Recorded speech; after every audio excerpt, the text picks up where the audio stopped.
Dans cet épisode, l'affaire Charlène Grodin. Direction la Belgique, dans une petite ville située à 30 km de Liège. C'est là que vivent Adrien Rompen, sa femme Charlène et leurs 2 enfants. Une existence tranquille et sans histoire, jusqu'à ce terrible jour d'avril 2015 où Adrien découvre sa femme dans une mare de sang au pied de l'escalier de leur pavillon. Malgré tous les efforts des médecins, Charlène succombe à ses blessures. Et le drame ne s'arrête pas là. 1 mois après sa mort, l'autopsie révèle que sa chute aurait été provoquée. En clair, quelqu'un a poussé Charlène. Mais qui ? Et surtout, est-ce accidentel ou volontaire ? La réponse dans ce podcast inédit de Chroniques criminelles. Jeudi 9 avril 2015, dans une chambre d'hôpital.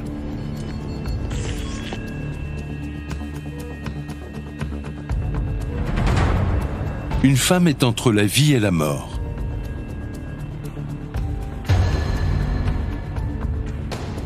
Son mari et ses parents sont à son chevet. Effondrés, ils ne comprennent pas ce qui lui est arrivé. Et ils sont bien loin d'imaginer la vérité. C'est le début d'une affaire criminelle machiavélique.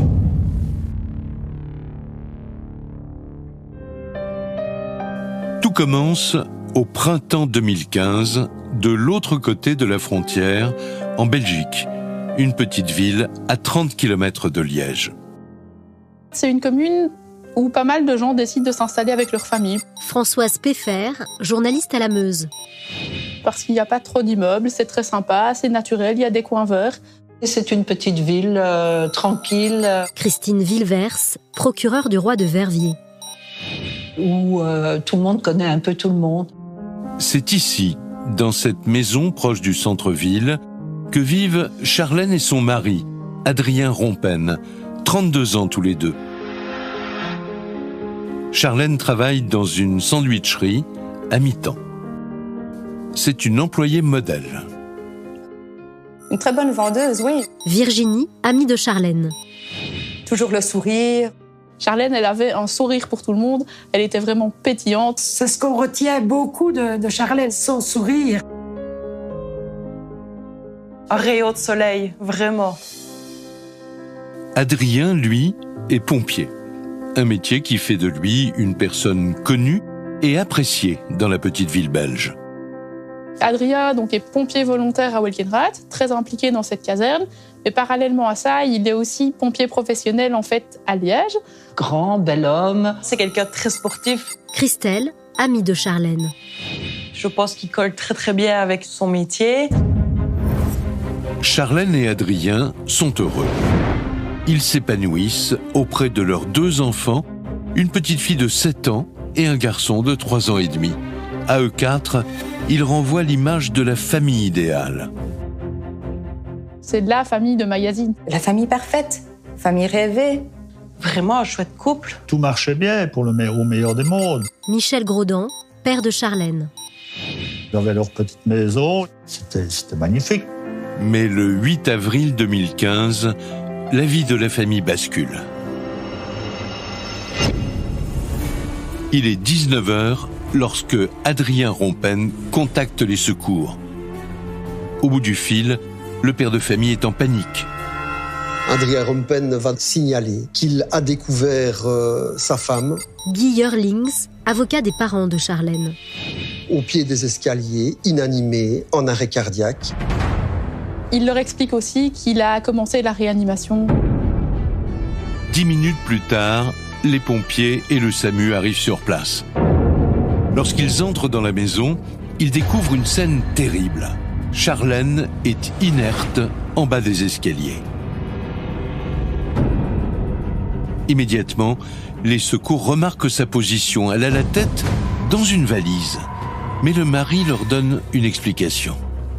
Elle préparait la valise des enfants pour un petit séjour de 2 jours chez les grands-parents. La valise est donc là étalée au sol. Elle a la tête dans la valise, il y a une mare de sang autour et le linge des enfants qui se trouvait dans la valise est éparpillé dans les escaliers autour d'elle. Le médecin constate que Charlène est dans un état d'urgence absolue. Le médecin va constater tout de même que les pupilles restent dilatées, ce qui signifie qu'il y a des lésions cérébrales. Visiblement, Charlène a été privée pendant de nombreuses minutes d'oxygène. Elle est véritablement dans un état qui semble tout à fait critique. Il n'y a pas de temps à perdre. Le médecin prend la décision de la transférer en Allemagne, à 30 km de là, à l'hôpital d'Aix-la-Chapelle, qui dispose d'un service de neurologie réputé. Adrien, lui, reste à la maison auprès de ses enfants. Le père de famille est en état de choc.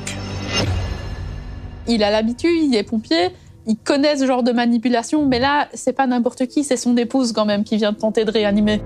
Et là, il est quelque part en choc post-traumatique. Adrien a à peine le temps de reprendre ses esprits. Il doit maintenant prévenir les parents de Charlène. Un appel que Berthe et Michel n'oublieront jamais. Là, il me dit, mamie, il est arrivé quelque chose à Charlène. Berthe de Liège, mère de Charlène. Je dis quoi? Je l'ai retrouvée inconsciente en dessous des escaliers. Je dis non, donc je me mets à hurler. Et elle s'est mise à crier « Non, c'est pas possible, pas ma petite fille, pas ma petite fille ». Et je dis « Chou, qu'est-ce qui se passe? Qu'est-ce qu'il y a ?» C'est Charlène, elle est tombée dans les escaliers et on ne sait pas trop ce qu'elle a, mais c'est grave. On doit aller à Walkenrad. 20 minutes de route où tout passe dans la tête. À ce moment-là, je ressens un grand vide. Les jambes qui se vident, tout. Qu'est-ce que c'est que ce truc, quoi? Qu'est-ce qui nous arrive? Berthe et Michel arrivent chez Adrien. Il leur apprend que Charlène sera opérée dans la nuit d'un grave traumatisme crânien et qu'ils ne peuvent pas la voir. Bouleversés, les parents de Charlène veulent comprendre ce qui est arrivé. Adrien Rompen va leur expliquer qu'ils ont dîné comme tous les soirs vers 18h, 18h30, qu'ensuite les enfants sont allés dans le jardin pour jouer, qu'il les a rejoints pendant que Charlène était censée faire la valise des enfants qui partaient 2 jours chez les grands-parents. Puis il va leur expliquer que lorsqu'il est rentré dans la maison, il a découvert Charlène inanimée en bas des escaliers. La tête à l'intérieur de la valise avec la gorge sur le rebord de celle-ci. Et puis, dit-il, il va immédiatement intervenir pour lui porter secours. Après une nuit sans sommeil, Adrien et ses beaux-parents se rendent à l'hôpital d'Aix-la-Chapelle pour voir Charlène. Berthe et Michel se souviennent encore de ce moment où ils ont vu leur fille sur son lit d'hôpital. Là, on est rentré. Elle sentait la mort. Et alors, moi, j'ai pris ça au bras, à Charlène. Et alors là, j'ai senti, c'était encore plus froid que du marbre. Moi, c'est la froideur de son corps.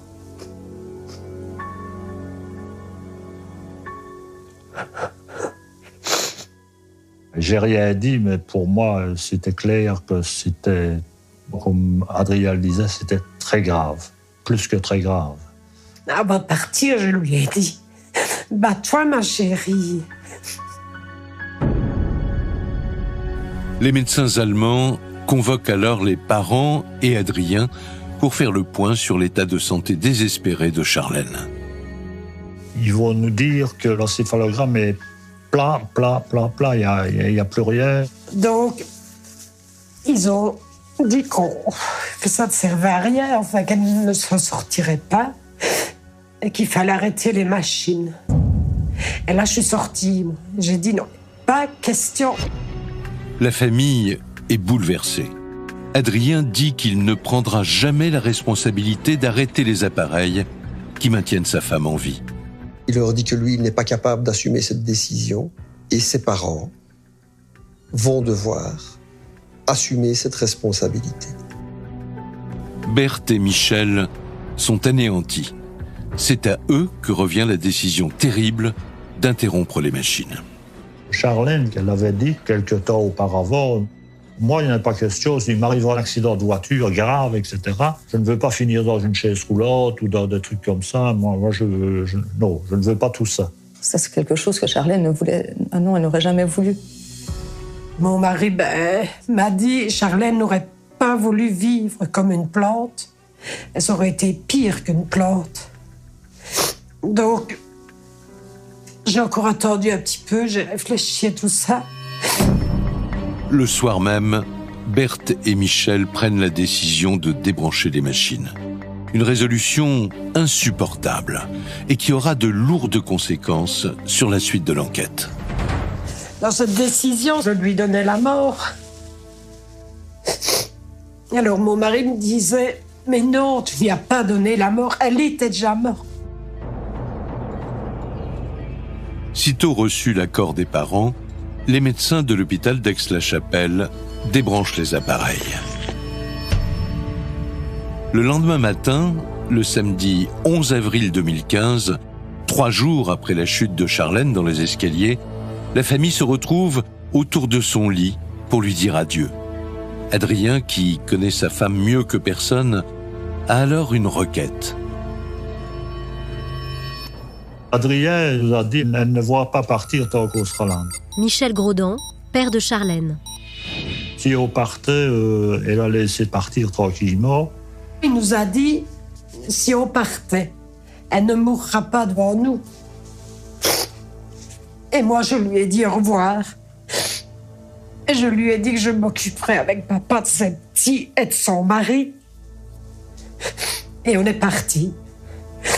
Berthe, Michel et Adrien adressent chacun un dernier mot à Charlène et la laissent partir en paix.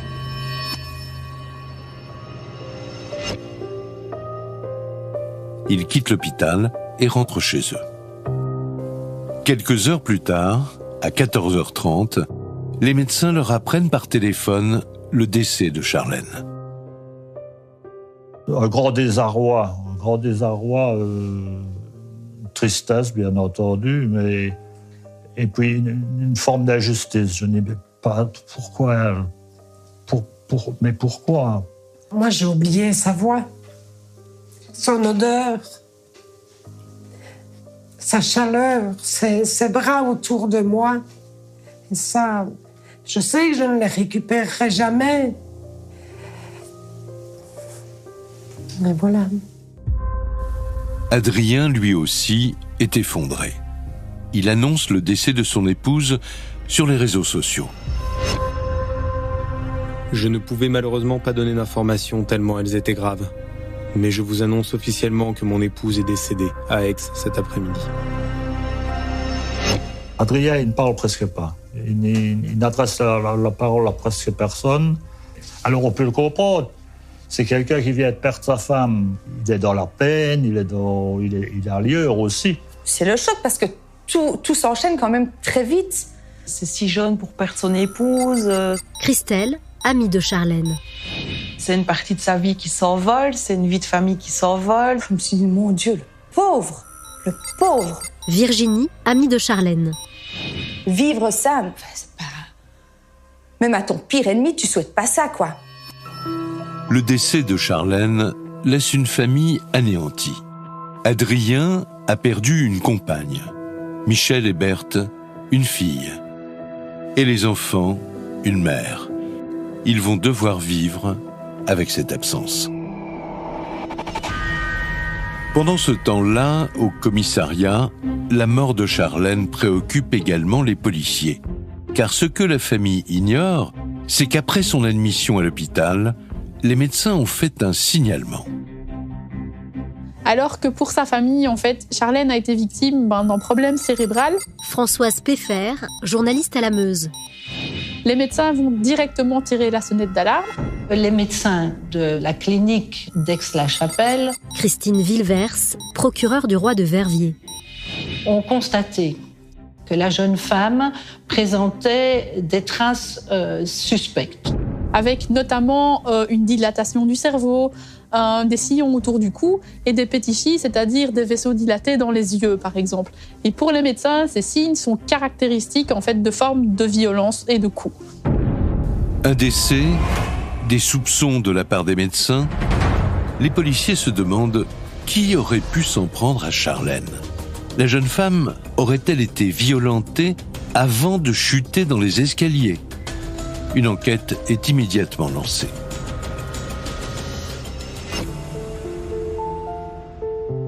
Les Rompen, eux, ne se doutent de rien. Ils commencent une nouvelle vie sans Charlène. Adrien se retrouve veuf à 32 ans. Il reprend le travail. Les enfants retrouvent le chemin de l'école. Ça touche vraiment, vraiment tout le monde et il y a un véritable élan de solidarité qui se met en place en fait, autour de ce papa qui vit des choses absolument horribles. Il ne parlait pas beaucoup. Il s'était un peu renfermé sur lui-même, chose que nous, on comprenait totalement. Chacun vit son deuil à sa façon. Tu te dis, le pauvre, le poids du monde lui est tombé sur les épaules. Adrien est dévasté, d'autant que 6 jours après la mort de Charlène, il doit faire face à une nouvelle épreuve, la cérémonie des obsèques. Il demande à Christelle et Virginie de l'aider. Là, encore une fois, il m'a demandé, parce qu'il n'était pas bien, donc est-ce que tu veux bien aller alors chez le photographe pour faire imprimer alors tous les faire-part? Oui, moi, tant que je peux aider, voilà, tant que je peux soulager, je suis là. On peut compter sur moi. Il devait faire des cartes souvenirs pour le funérarium. Et il est venu avec son ordinateur portable un jour soir à la maison. Et alors, il m'a dit, choisis une photo. Parce qu'on n'a peut-être pas la force de faire ce souvenir-là de son épouse. Ça a été une façon de lui rendre service. Le jour de l'enterrement, Adrien lit un texte dans lequel il rend un dernier hommage bouleversant à son épouse. Je me souviens du moment où il a pris le micro, je me souviens que c'était extrêmement émouvant. Il faut savoir le faire, tout le discours lu d'un calme. Un beau texte, il a porté au nu, c'était la femme de sa vie. On voit la détresse d'un mari, on voit la détresse d'un jeune homme qui se retrouve sans son épouse, avec 2 petits-enfants en bas âge. Il termine son texte en disant « Tu vas tellement me manquer, chat, je t'aime ». Et là, il craque. Et c'est la seule et unique fois où moi, personnellement, je verrais Adrien craquer. Ce « je t'aime » déchirant dans un sanglot qui parcourt les chines, quoi. C'est vraiment, ça nous fout les poils. On a vraiment quitté le lieu en se disant, enfin, c'est terrible pour Adrien, c'est vraiment terrible. Ce sentiment de tristesse, de révolte, c'est une étape aussi où on se dit pauvre Adrien, pauvre homme. Après la cérémonie, le cortège se dirige vers le funérarium, comme Charlène l'aurait souhaité. Mais un terrible coup de théâtre vient frapper à nouveau cette famille déjà anéantie. On croyait qu'on repartait sur le crématorium. Et de là, on nous a dit qu'elle rentrait dans une chambre froide. Pourquoi? On posait des questions, mais on n'avait pas de réponse. Le service des pompes funèbres leur dit avoir reçu ordre de garder Charlène en chambre froide. La famille tombe des nues. Après le drame qu'elle vient de vivre, c'est un nouveau coup de massue. Ce que les proches ne savent pas, c'est que ces consignes émanent de la police.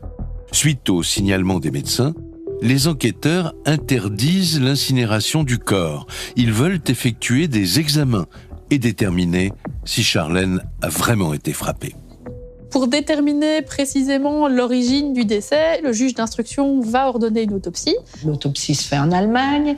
Il faut le temps que le rapport d'autopsie soit rédigé, ensuite traduit et qu'il soit en possession du juge d'instruction.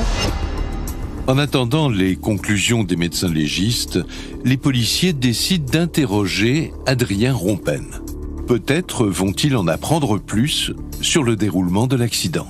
Il va leur expliquer l'histoire de la chute dans les escaliers. Guy Yerlings, avocat des parents de Charlène. Et il va leur dire, mais vous savez, à la clinique universitaire, on a découvert une tumeur cérébrale à mon épouse. Adrien apprend aux policiers que c'est cette tumeur au cerveau qui a sûrement causé la chute de Charlène dans l'escalier. Les enquêteurs n'insistent pas. Le mari est dévasté et son explication est cohérente. Pourtant, ils poursuivent l'enquête en sous-marin. Ils se penchent sur la vie de Charlène. Ils veulent savoir à qui ils ont affaire et si les suspicions des médecins ont un fondement. Y a-t-il un indice qui pourrait laisser penser que cette mère de famille subissait des violences ? Alors discrètement, ils interrogent les proches. Ils apprennent que Charlène est née le 5 mars 1983 à Verviers, près de Liège. C'est une petite fille au fort caractère. Charlène, on peut pas dire qu'elle a été très facile. Berthe de Liège, mère de Charlène. Bon, c'était une râleuse. Mais une fois qu'elle a eu 14-15 ans, c'était une fille superbe. C'est une gamine qui se liait facilement d'amitié avec les autres. Philippe, ami de Charlène. Très vivante, très spontanée, pétillante. Elle nous donne envie de la connaître, vraiment. Virginie, amie de Charlène. Rigolote, joyeuse. Moi, j'entends sourire tout le temps. Michel Graudan, père de Charlène. Régulièrement, j'entends un rire un peu cristallin, comme ça, je l'entends. Ça, c'est ma fille, enfin notre fille. Charlène est proche de ses parents et très vite, elle n'a qu'un rêve, fonder sa propre famille. Charlène, une fois qu'elle est devenue plus ou moins adulte, c'était trouver le mari, les enfants, la maison, c'était son avenir. Charlène a 19 ans lorsqu'elle rencontre Adrien à l'école de formation des instituteurs où ils étudient tous les deux. Elle tombe immédiatement sous le charme. La rencontre, c'est vraiment un coup de foudre. Françoise Peffer, journaliste à la Meuse. Charlène craque complètement pour Adrien, qui est plutôt un beau jeune homme et qui séduit pas mal de filles. Et elle me dit, la première fois que je l'ai vu, mon cœur s'est emballé. Tout de suite, tout de suite. Charlène était super fière de son Adri. Adri, il est beau, Adri. Ouais. Le sportif Adri, hein. Ouais, t'as vu comme il est basé, Adri? On peut dire que c'était quelqu'un qui en épousait. Oui, beau garçon, avenant, pas bavard, pas vantard. C'était le bonhomme. C'est ça qui a impressionné les filles, à mon avis aussi, hein, j'imagine. Pour elle, c'était l'homme idéal. Vraiment, le prince charmant. Adrien, lui aussi, craque pour Charlène. La jeune femme est aux anges. Et le conte de fées continue lorsqu'Adrien la demande en mariage.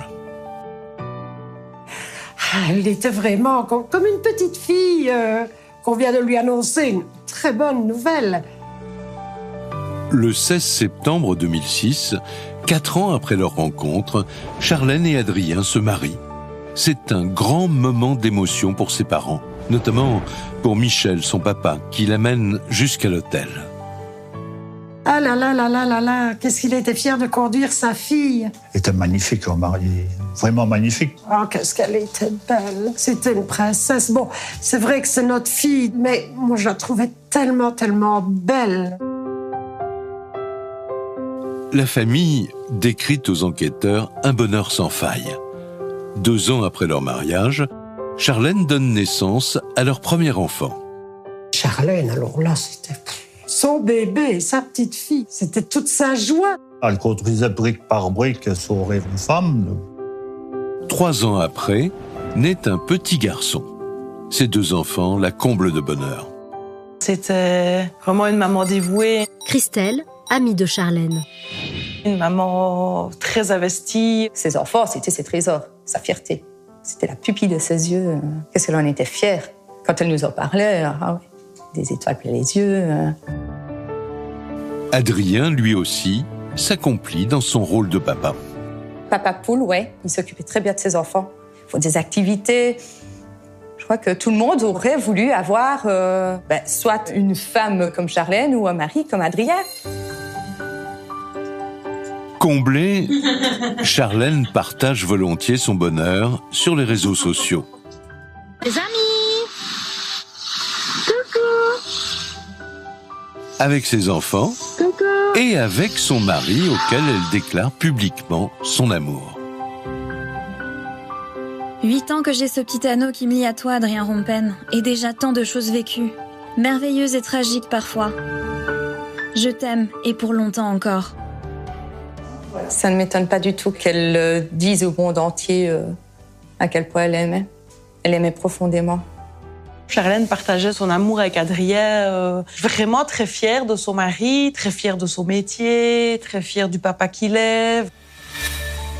C'est avec émotion que les proches revoient les vidéos des deux amoureux, notamment celle-ci, filmée 6 mois avant le drame, à l'occasion d'un challenge à la mode sur Internet. Il y a eu un moment, des filles qui passaient sur les réseaux sociaux. On devait mettre une claque à son compagnon.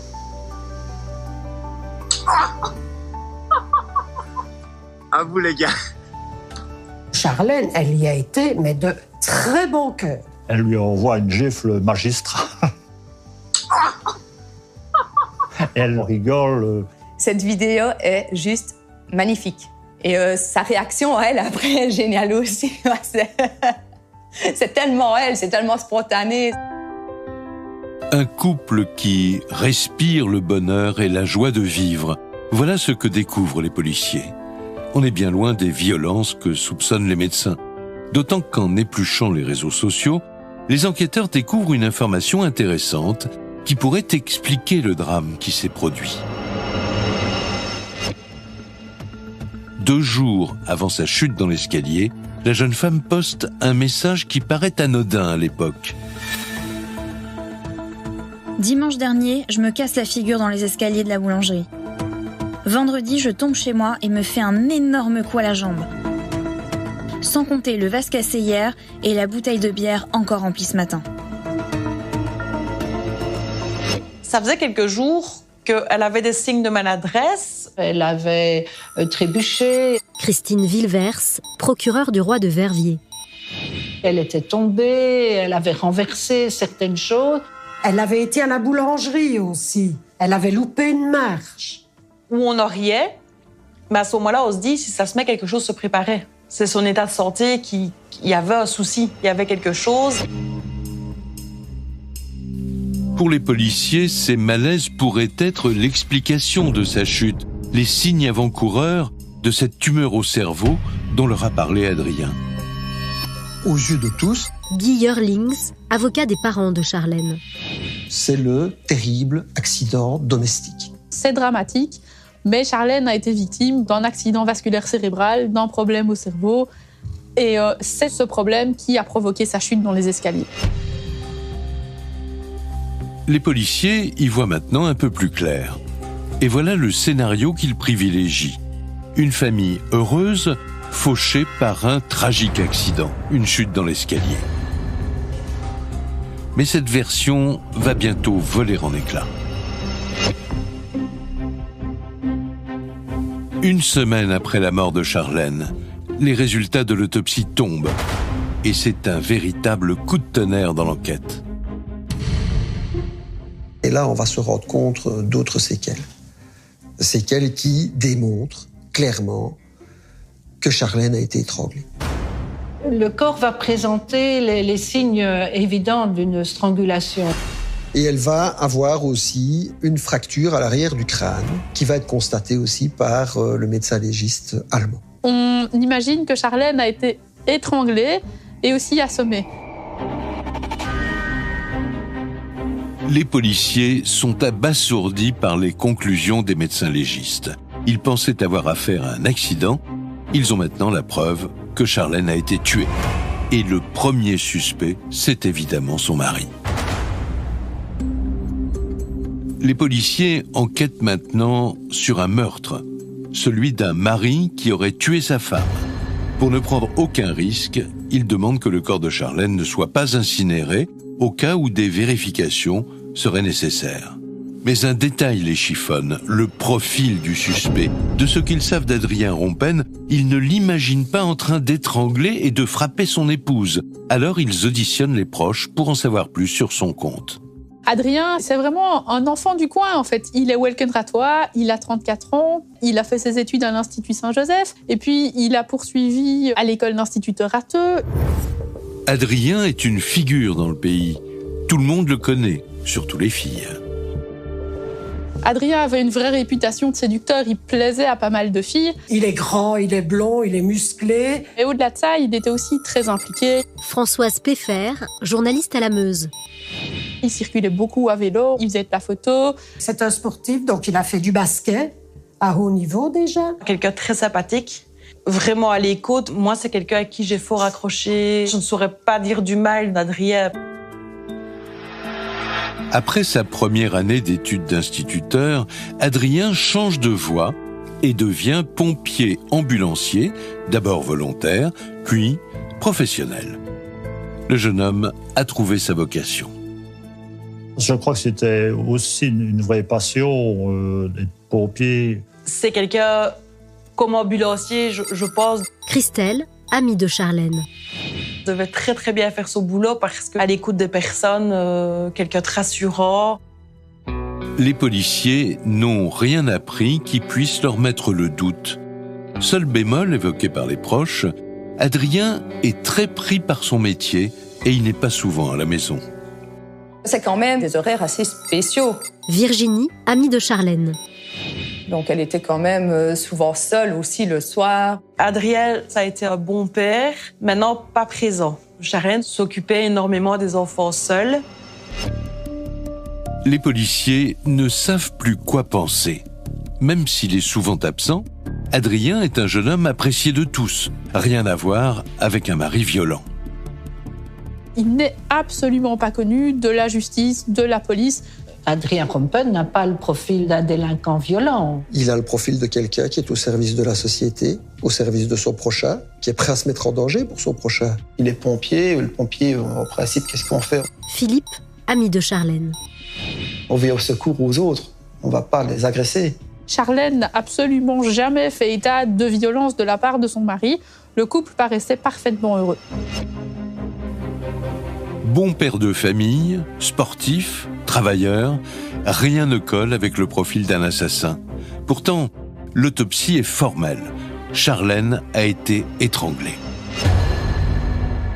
Alors les enquêteurs veulent interroger Adrien au plus vite. Mais ils ont un problème. Ils ont l'obligation d'attendre que le juge d'instruction belge reçoive les conclusions de l'autopsie. Or, comme elle a été réalisée en Allemagne, elle doit être traduite en français. Et cette formalité prend du temps. Alors les policiers n'ont d'autre choix que d'attendre la transmission de ces documents. Et les semaines passent. Charlène est décédée depuis plus d'1 mois et ses parents vivent un calvaire. Ils attendent de récupérer son corps pour l'inhumer. Et ils ne savent toujours pas pourquoi on le leur interdit. Plus les jours passaient, Berthe de Liège, mère de Charlène. plus on tombait. Parce qu'on attendait de récupérer le corps. Les jours s'allongeaient. Michel Graudan, père de Charlène. Ça n'en finissait pas. C'était très frustrant. Hein. Malgré leur immense chagrin, Berthe et Michel s'accrochent. Ils se font un devoir d'être présents pour leur gendre et pour leurs petits-enfants. Moi, personnellement, je me disais, pauvre gars qui est là tout seul avec les 2 gosses et qu'il doit s'occuper des enfants, il doit faire son travail. On a fait ce que je crois tous beaux parents auraient fait. On a fait tout ce qu'on pouvait. Ma femme lui faisait à manger, on allait rechercher les gosses ensemble. J'allais dormir là-bas, je dormais dans le salon. Ils ont tout fait, ils ont mis tout en parenthèse pour ne se consacrer qu'à lui et aux enfants. Berthe et Michel sont aux petits soins pour Adrien. Ils font tout ce qui est en leur pouvoir pour lui remonter le moral. Comme ce jour de fête des pères, 2 mois après la mort de Charlène. Il est seul maintenant pour la fête des pères. Donc, les parents de Charlène lui font sa fête des pères. On est allé chercher un t-shirt avec les enfants et il faisait marquer « T'es le meilleur des papas ». Malgré ce soutien sans faille, Adrien devient l'ombre de lui-même. Chaque jour, tout le ramène à Charlène et à leur bonheur passé. Il ne parle presque plus. Il a l'air complètement anéanti par les faits. Il cache les photos et l'alliance et tout ça parce que c'est trop dur pour lui. Et il dit que ça lui fait trop mal de voir la photo de Charlène, donc c'est ça qu'il a mis à l'envers sur le meuble. On voyait bien qu'il n'était pas bien forcément, un bonhomme qui vient de perdre son épouse. Pour se réconforter et pour combler le manque, Adrien et sa belle-mère replongent parfois dans le passé. Des moments cruels et doux à la fois. Voulez-vous qu'on regarde des vidéos de Charlène? Il y en avait énormément, des vidéos.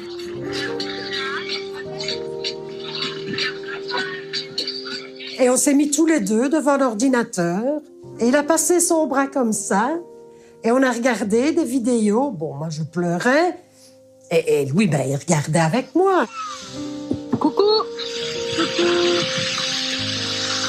La personne sur la plage.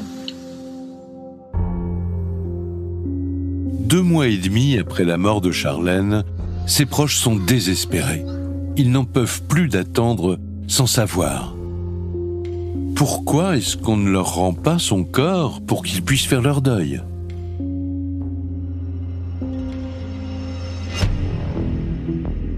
De leur côté, les policiers attendent toujours la traduction de l'autopsie.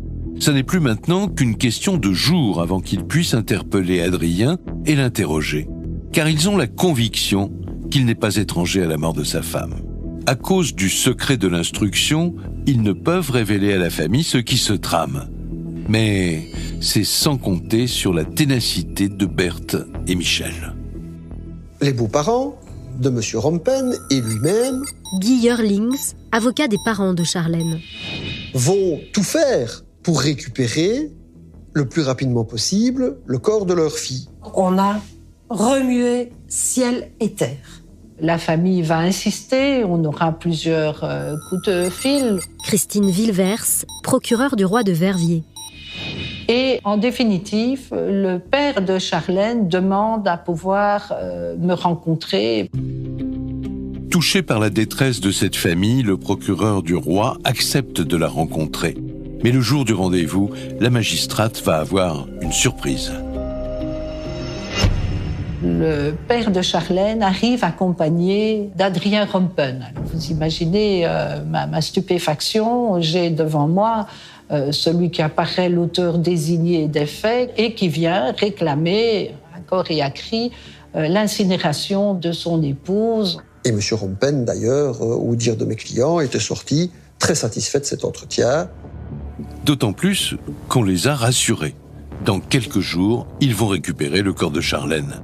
Mais avant, les enquêteurs doivent interpeller Adrien. 2 mois et demi après la mort de Charlène, le rapport d'autopsie arrive enfin sur le bureau du juge. Pour les policiers, c'est le feu vert pour l'interpellation. Le 23 juin 2015, à 9h, il débarque chez Adrien Rompen. Il est aussitôt interpellé et conduit au commissariat de Verviers. Puis, il est mis en garde à vue et immédiatement interrogé. Le père de famille se montre serein. Les enquêteurs vont être marqués dans un premier temps par le détachement de M. Rompen. Pour Adrien, les enquêteurs font fausse route. Les policiers commencent par lui demander de dérouler encore une fois la soirée du mercredi 8 avril 2015, le jour du décès de Charlène. Il va leur expliquer que, qu'ils ont soupé en famille, comme d'habitude, vers 18h30. Françoise Peffer, journaliste à la Meuse. Qu'après le dîner en famille, lui est allé avec les enfants dans le jardin et que Charlène a été prendre un bain et qu'elle devait aussi préparer la valise des enfants. Et puis explique-t-il qu'à un moment donné, trouvant le temps un peu long, il va rentrer et s'inquiéter de savoir où est son épouse et il va être confronté à sa femme au pied des escaliers. Adrien raconte que Charlène est alors inconsciente, la tête sur le rebord de la valise. Les policiers qui ont le rapport des médecins sous les yeux l'interrogent sur les sillons présents sur le cou de son épouse. Mais Adrien en connaît la cause. Elle a cette valise d'enfant qui se trouve sous sa tête et son cou est précisément à la hauteur de la fermeture de la valise qui est entrouverte. Pour lui, c'est ça l'explication. C'est le rebord de la valise qui laisse cette marque sur le cou de sa femme. Pas lui. Les enquêteurs l'interrogent alors sur les fractures constatées sur le crâne de sa femme. Mais là encore, Adrien Rompen a une explication. Il va faire état d'un retournement de son épouse pendant les manœuvres de réanimation. La tête de son épouse lui a échappé et elle a violemment heurté le carrelage, du sol. Adrien nie toute implication dans la mort de Charlène. Il maintient qu'elle est tombée toute seule dans l'escalier. Il va nier, il va leur servir sa version de manière très intelligente. Adrien a réponse à tout et peut expliquer tous les signes, tout ce qui a été constaté par les médecins. Il a une explication qui pourrait correspondre. Les enquêteurs intensifient la pression. Ils lui présentent le rapport d'autopsie et ses conclusions implacables. Charlène a été étranglée et violemment frappée à la tête. Pressé de questions, Adrien commence à vaciller. En début d'après-midi, il demande à être assisté d'un avocat. Et c'est là que tout bascule. 8 heures après le début de sa garde à vue, Adrien craque. Et il va dire « je vais jouer carte sur table ». Il va à un moment donné livrer pour la première fois une version dans laquelle il joue un rôle dans le décès de sa femme. Devant les enquêteurs, Adrien explique que ce mercredi 8 avril 2015, sa femme est en train de préparer la valise des enfants lorsqu'il la rejoint à l'étage. Il lui annonce qu'il veut la quitter. Il a veillé à laisser les enfants au jardin, ils sont tout petits. Il a fermé la porte d'entrée. Lorsqu'il lui annonce cette nouvelle, Adrien explique que Charlène s'en prend violemment à lui, qu'elle devient hystérique. Elle s'est mise à hurler et qu'elle s'en est prise physiquement à lui griffant même la poitrine et pour la faire taire. Il l'a étranglée, qu'il a serré son cou avec ses 2 mains pendant 3 minutes jusqu'à ce qu'elle tombe inconsciente. Et là, il se retrouve, dit-il, au-dessus des escaliers et il va la lâcher. Son corps a dévalé jusqu'au bas des escaliers et là, il a donné 2 coups. Il lui a frappé à 2 reprises violemment la tête contre le sol. Les enquêteurs sont stupéfaits.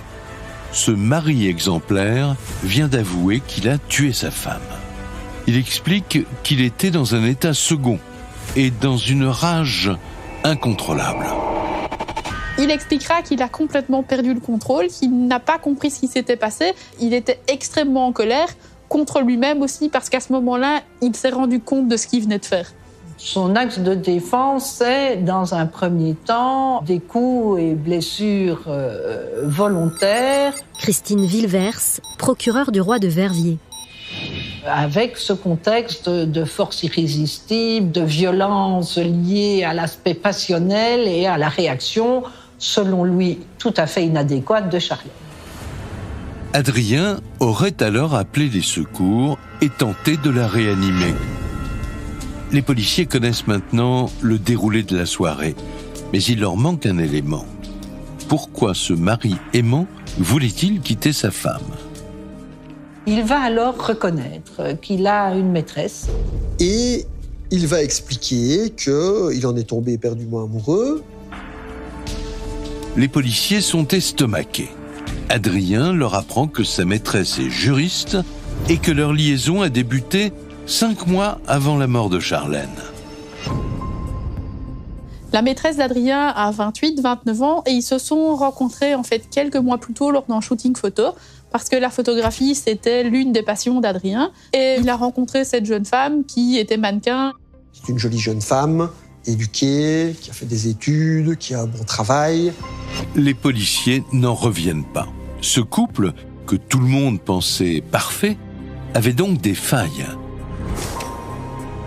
2 mois et demi après la mort de Charlène, son mari Adrien Rompen est inculpé pour meurtre et incarcéré. De leur côté, les parents de Charlène ne se doutent de rien, jusqu'à un coup de téléphone. Devant l'horreur de la situation, le procureur du roi en personne convoque Michel pour l'informer du dénouement de l'enquête. À ce moment-là, bien, elle a pu m'avouer que c'est votre beau-fils qui a tué votre fille. Michel Graudan, père de Charlène.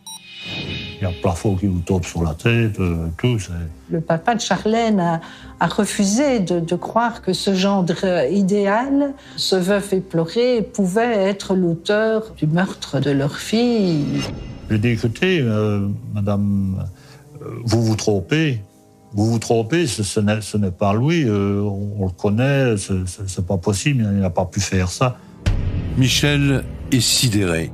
Il ne peut pas croire qu'Adrien ait tué sa fille. Il redoute maintenant d'en informer sa femme. Mon premier réflexe a été de me dire, mais comment est-ce que je vais annoncer ça à mon épouse? Oh, mais c'est pas possible, je ne saurais jamais lui dire ça. Mon mari me dit, c'est Adrien qui a tué Charlène. Berthe de Liège, mère de Charlène. Là, c'est le ciel qui vous tombe sur la tête. Je n'y croyais pas. Non, je voulais pas y croire. Des histoires comme ça, c'est dans les films, d'habitude. Puis ça nous arrive à nous. Et on se dit, mais non, on est dans un mauvais rêve. Ça va se terminer, on va se réveiller. Non seulement Charlène a été tuée, mais elle l'a été par Adrien, ce gendre qu'ils ont accepté à bras ouverts dans leur famille et dont ils prennent soin comme d'un fils depuis maintenant 2 mois et demi. La trahison est terrible.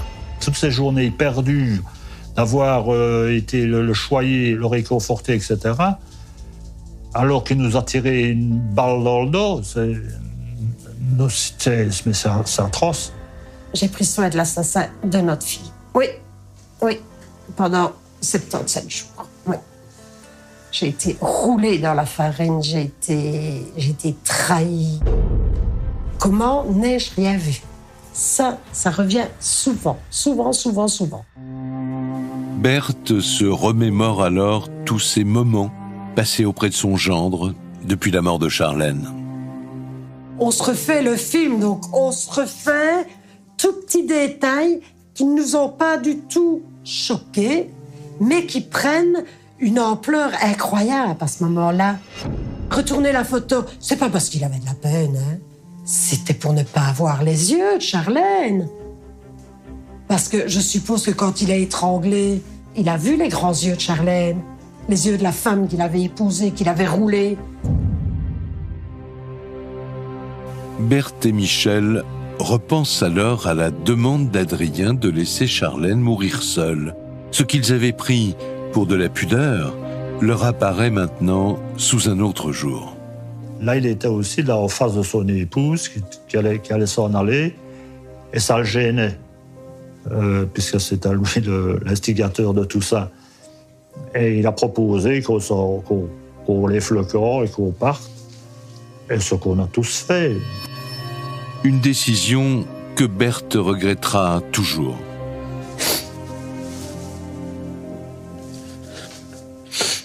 C'était mon rôle de maman de rester jusqu'à la fin. Et elle est morte toute seule. Et ça, je ne me le pardonne pas et je ne me le pardonnerai jamais. Jamais.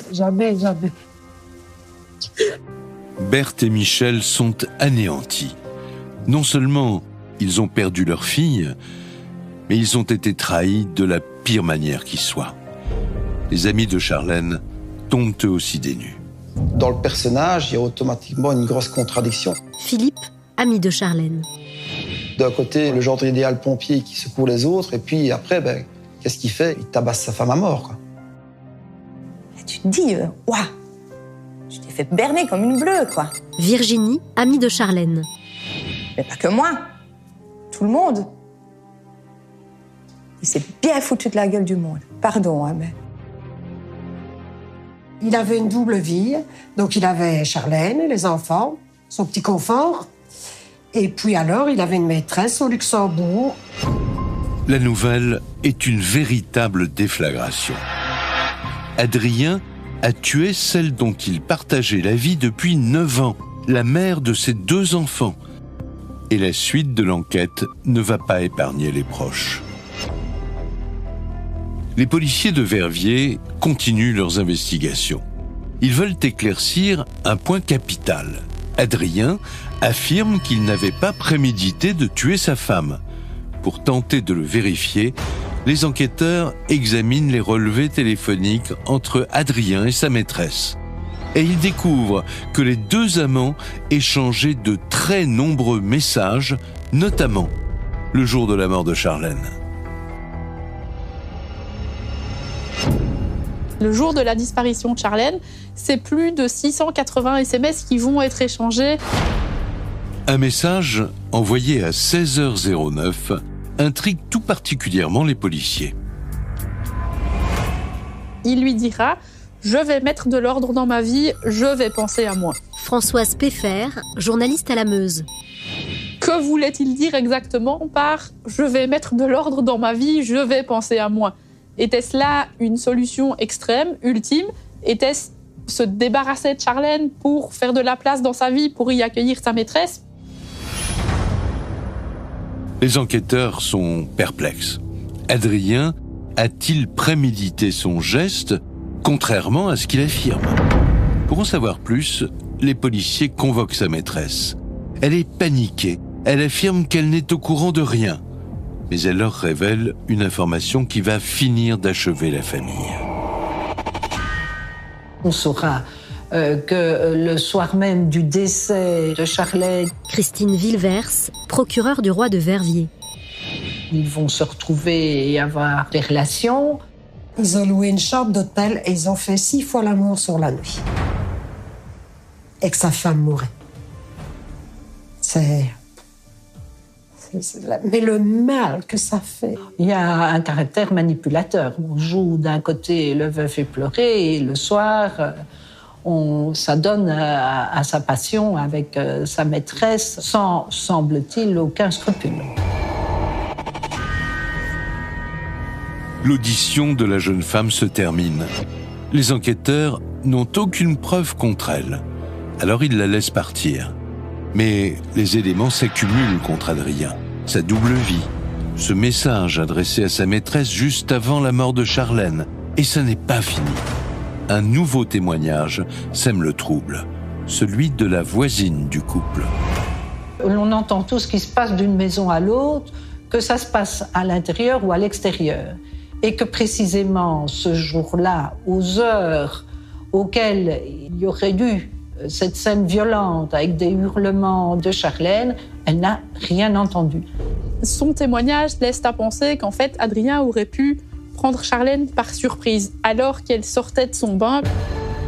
Entendu sur ce point lors de l'instruction, Adrien maintient qu'il y a bien eu une dispute avec sa femme et qu'elle a mal tourné. Adrien Rompen va évidemment contester toute préméditation. Si Adrien maintient qu'il s'est laissé entraîner par sa propre violence, les psychiatres, eux, émettent une autre hypothèse. Il aurait pu vouloir se débarrasser d'une épouse devenue trop encombrante. Il a envie de mener une autre vie avec sa maîtresse, sans écorner son image d'homme parfait, d'homme idéal. Adrien Rompen va être qualifié par les experts sur le plan psychologique et psychiatrique comme un être narcissique. Christine Villevers, procureure du roi de Verviers.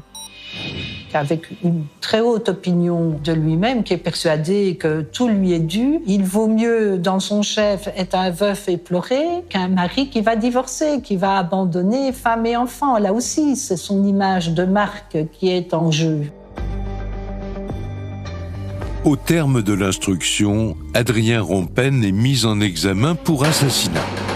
Michel et Berthe attendent avec impatience son procès. Pour eux, c'est l'occasion de se confronter à celui qui les a trahis. Mais ses parents éplorés vont devoir surmonter un ultime affront. Le 19 octobre 2017, le procès d'Adrien Rompen s'ouvre devant la chambre criminelle du tribunal correctionnel de Verviers. L'enjeu est capital. Adrien a toujours plaidé une dispute qui a mal tourné. Les jurés vont-ils retenir la préméditation?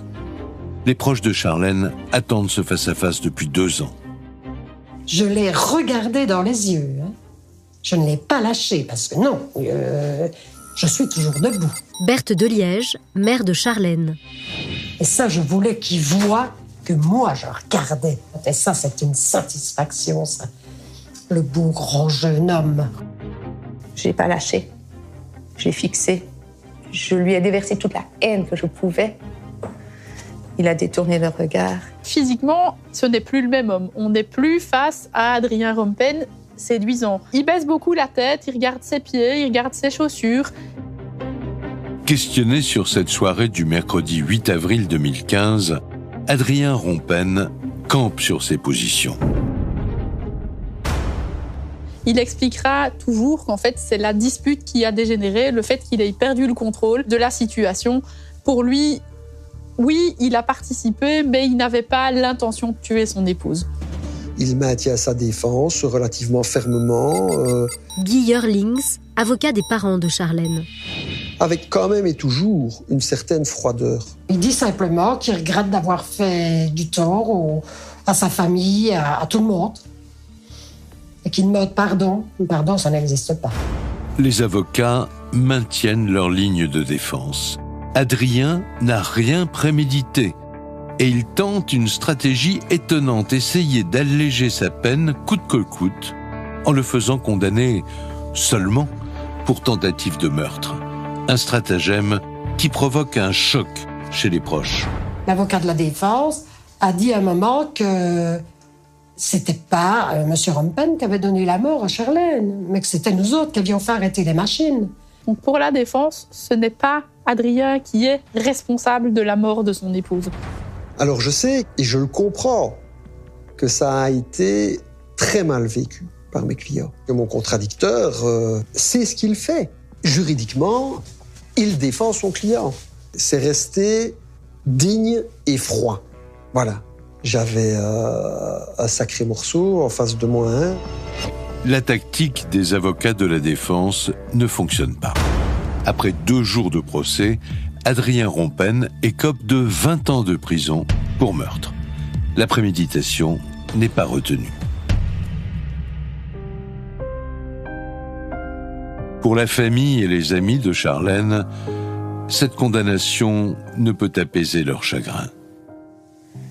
Elle manque toujours énormément à ma vie. Virginie, amie de Charlène. Je souhaite à tout le monde, d'avoir une Charlène dans sa vie.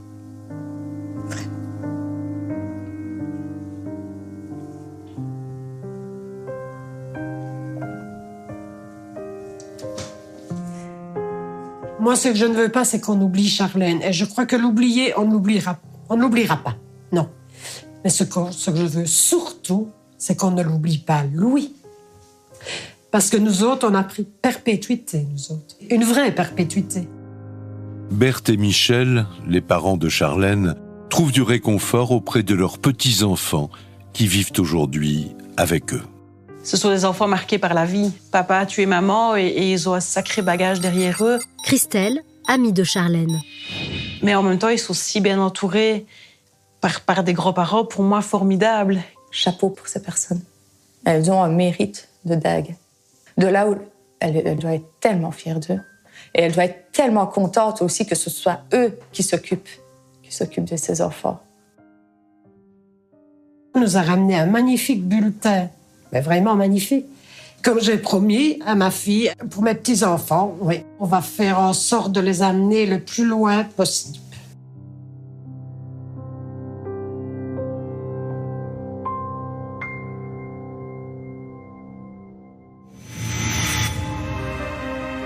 Vous venez d'écouter Chronique criminelle,